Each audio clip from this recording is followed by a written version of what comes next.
Assalamualaikum warahmatullahi wabarakatuh. Ikhwani fillah yang dirahmati Allah subhanahu wa ta'ala, dimanapun kalian berada, semoga Allah subhanahu wa ta'ala selalu memberikan inayahnya, pertolongannya, kemudian memberikan maghfirahnya, ampunannya, dan selalu mengasihani kita semua. Ikhwani fillah yang dirahmati Allah subhanahu wa ta'ala, semoga Allah subhanahu wa ta'ala memberikan kepada kita kekuatan untuk mengamalkan agama secara sempurna, kekuatan iman Islam, kekuatan untuk mengamalkan sunnah baginda Nabi Muhammad SAW. Dan semoga Allah subhanahu wa ta'ala memberikan kepada kita rezeki yang berlimpah ruah, yang datang dari arah mana saja yang tidak kita ketahui. Ikhwani fillah yang dirahmati Allah subhanahu wa ta'ala, kita sebagai hamba Allah subhanahu wa ta'ala yang beriman, pasti kita menginginkan untuk berangkat kemana itu?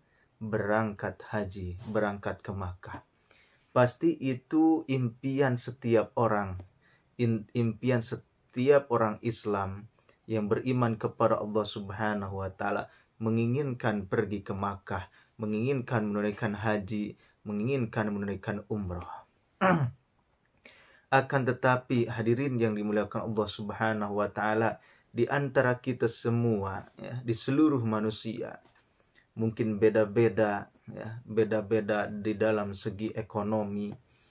Ada yang kaya, ada yang di atas kaya lagi, mungkin konglomerat dan yang lain sebagainya. Ada yang pertengahan, ada yang ke bawah lagi. Mungkin kalau orangnya beriman kepada Allah subhanahu wa ta'ala, kemudian dia kaya alias mampu, mempunyai bekal untuk berangkat ke haji, maka dia insya Allah pasti menunaikan haji tersebut. Jikalau di dalam hatinya, di dalam dirinya ada keinginan untuk haji, untuk menunaikan umrah.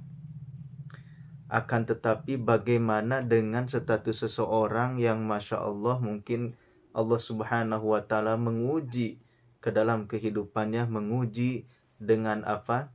Dengan ekonomi yang sulit, dalam arti cukup atau biaya untuk hidup saja, dalam arti tidak mempunyai lebih untuk apa? Untuk bisa menunaikan ibadah yang besar ini, ya, untuk bisa menunaikan haji dan umrah. Nah, bagaimanakah, ya, bagaimana kita semua untuk menunaikan haji dan umrah? Bagaimana kita bermimpi untuk mencapai haji dan umrah, dan kita sangat menginginkan untuk pergi ke sana, sementara Allah subhanahu wa ta'ala belum memberikan kepada kita rezeki yang lebih, ya, rezeki yang cukup untuk pergi ke sana. Maka hadirin yang dimuliakan Allah subhanahu wa ta'ala, Allah subhanahu wa ta'ala memberikan kepada kita keringanan, memberikan kepada kita keistimewaan. Jangan dilihat bahwasanya banyak orang-orang yang pergi ke sana, akan tetapi di sana hanya selfie, bermain-main, berfoto-foto, tidak ada niat untuk ibadah, maka hilanglah itu semua. Hanya capeknya saja sementara, pahalanya tidak dapat. Nah, hadirin yang dimuliakan Allah subhanahu wa ta'ala, Allah subhanahu wa ta'ala telah memberikan kepada kita, telah memberikan apa? Telah memberikan keringanan. Apa keringanannya itu? Keringanan bahwasanya kita tidak pergi haji, ya, tidak perlu mengeluarkan uang sebanyak itu, akan tetapi kita bisa melaksanakan haji, bahkan itu sempurna hajinya, sempurna di mata Allah Subhanahu wa taala, tanpa kita pergi ke Makkah, ke Madinah, ya, tanpa kita pergi atau menunaikan langsung ibadah haji ke Makkah. Maka hadirin yang dimuliakan Allah Subhanahu wa taala, janganlah berkecil hati. Janganlah berkecil hati. Kita terus berdoa kepada Allah Subhanahu wa taala. Meskipun kita tidak sampai ke sana, tidak bisa menunaikan haji di Makkah, akan tetapi kita akan bisa mendapatkan pahala haji secara sempurna tanpa pergi ke haji, tanpa pergi ke Makkah. Ikhwani fillah yang dirahmati Allah Subhanahu wa taala, ya. Mungkin supaya tidak penasaran lagi, saya akan bacakan hadis dari baginda Nabi Muhammad sallallahu alaihi wasallam dari Anas bin Malik radhiyallahu anhu. Dia berkata, Rasulullah sallallahu alaihi wasallam bersabda, "Man shallal fajra fi jama'atin." Siapa saja semua orang, muslimin muslimat, mukminin mukminat, sholat fajar. Apa itu sholat fajar? Sholat subuh, hadirin. Sholat subuh, ya. Sholat subuh fi jama'atin, dilaksanakan dengan berjamaah. Masya Allah. Sholat subuh itu ganjarannya sangat tinggi. Kemudian dilaksanakan dengan apa? Dilaksanakan dengan berjamaah. Sungguh-sungguh luar biasa.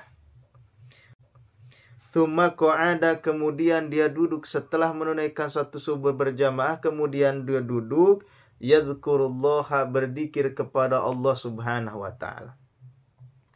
Berzikir kepada Allah Subhanahu wa taala hatta tatlu asyamsu, hingga terbit matahari. Tsumma shalla raka'ataini, kemudian dia sholat 2 rakaat saja. Bisa kita katakan sholat isyraq. Ya, sholat isyraq ketika matahari terbit. Kanat lahu ka ajri hajatin wa umratin. Maka ya, perbuatan dia, amalan dia seperti itu, seperti haji dan umroh. Masya Allah, tabarakallah. Ya. Seperti apa? Seperti haji dan umroh. Qala Rasulullah sallallahu alaihi wasallam, tamatin. Jadi hajinya itu sempurna, dan sempurna. Umrohnya sempurna, dan sempurna. Nabi Muhammad SAW di sini mengatakan 3 kali, Masya Allah. Nah, jadi kalau sudah 3 kali, jadi satu kata diulang-ulang sampai 3 kali, itu kuat sekali, hadirin. Ya. Jadi benar-benar sempurna, bukan bohongan. Ya, bukan bohongan, tapi benar-benar sempurna. Masya Allah, tabarakallah. Jadi inilah hadirin yang Allah Subhanahu wa taala, Allah Subhanahu wa taala selalu memberikan kepada kita keistimewaan. Ya. Mungkin di antara kita semua, bahkan saya pun ingin atau ada keinginan untuk bisa menunaikan haji dan umroh. Akan tetapi apalah daya, saya belum mempunyai, tapi niat sudah ada, belum mempunyai harta untuk menunaikan ibadah haji dan umroh. Mungkin di antara kalian juga ya belum mempunyai harta. Maka disinilah kita ya, ambil atau amalkan hadis baginda Nabi Muhammad sallallahu alaihi wasallam ini. Maka insyaallah kita akan mendapatkan haji yang sempurna, umrah sempurna. Ikhwani fillah yang dirahmati Allah Subhanahu wa taala dimanapun kalian berada, saya berdoa semoga Allah Subhanahu wa taala memberikan kepada kalian semua kekuatan, memberikan rezeki yang banyak sehingga bisa menunaikan haji dan umrah. Ya, kalau kita mempunyai harta ya, pada waktu itu, maka kita wajib wajib untuk menunaikan haji dan umroh.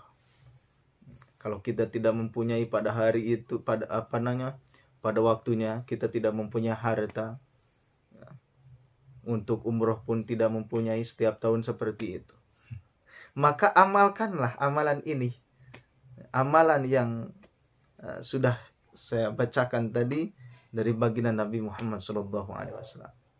Ya. Salat subuh secara berjamaah, duduk, berzikir kepada Allah Subhanahu wa taala sehingga terbit matahari, kemudian salat 2 rakaat. Hadirin ikhwani fillah yang dirahmati Allah Subhanahu wa taala, mungkin ini saja yang bisa saya sampaikan. Semoga Allah Subhanahu wa taala memberikan kepada kita semua kepahaman di dalam agama, dan semoga Allah Subhanahu wa taala memberikan rezeki yang berlimpah ruah, dan semoga Allah Subhanahu wa taala selalu memberikan kepada kita jalan keluar dari permasalahan-permasalahan kita. Billahi taufiq wal hidayah. Wassalamualaikum warahmatullahi wabarakatuh.